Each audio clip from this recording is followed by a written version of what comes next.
आपण पाहतो की आज मनोज दादा जरांगे पाटील हे मुंबईच्या दिशेने कूच करतायत आणि कूच करताना पाहायला मिळतं की आपण ज्या ठिकाणी उभा आहे ते शहागड फाटा या ठिकाणी हजारो मराठा बांधव आहेत ते दाखल झालेले आहेत। आपण पाहतो सकाळपासूनच अंतरवाली सराटीकडे महाराष्ट्रातून अनेक बांधव येताना पाहायला मिळतं। आपण पाहतो की या शहागड फाट्यावर आपण पाहतो की या ठिकाणून मनोज दादा जरा जे काही शहागड पैठण फाटा आहे या ठिकाणी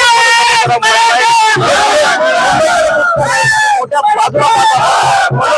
स्वागत करण्यासाठी मोठ्या प्रमाणामध्ये मोठा हार आहे तो क्रेनचा हार आहे तो लावण्यात आलेला आपल्याला पाहायला मिळतं। तर दुसरीकडे पाहतोय की हजारो पोलीस बांधवांचा शेकडो पोलीस बांधवांचा बंदोबस्त सुद्धा असताना आपल्याला पाहायला मिळतंय। तर दुसरीकडे मोठ्या प्रमाणामध्ये मराठा बांधव आपण त्यांच्याकडून काय सांगाल या ठिकाणी तुम्ही मुंबईकडे कूच करता या ठिकाणी मोठ्या प्रमाणात सकाळपासून मुंबईला आम्ही जाण्यासाठी सक्त आरक्षण घेतल्याशिवाय येणार नाही। त्यांच्या फडणीच्या बापाला आरक्षण दिल्याशिवाय सोडणार नाहीत आम्ही बी। नेमकं काय सांगाल मुंबईकडे जात आहे नेमकं काय सांगाल मुंबईकडे जात आहे काय सांगाल मुंबईकडे जात आहे आता आझाद मैदानावर जरांगे साहेब जे म्हणजे त्याच्या पाठीमागे पूर्ण मराठा समाज उभा राहणार आहे। एक निष्ठेने आणि पूर्ण ताकदीने आम्ही यावेळेस उभं राहणार आणि आरक्षण घेऊन येणार म्हणजे येणार।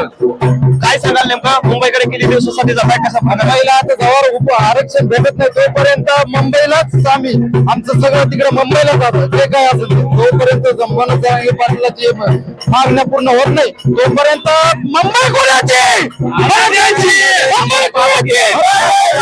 आक्रमक झालेले मराठा समाजाचे कार्यकर्ते जे काय समाजसेवक आहेत ते होताना पाहायला मिळतात। जोपर्यंत आम्हाला आरक्षण भेटत नाही तोपर्यंत आम्ही मुंबईतून हलणार आहे हा पवित्र मराठा समाजातील जे काही सेवक आहेत त्यांनी घेतला पाहायला मिळतंय। माऊली न्यूज मीडियासाठी अभिजित पवार, जालना।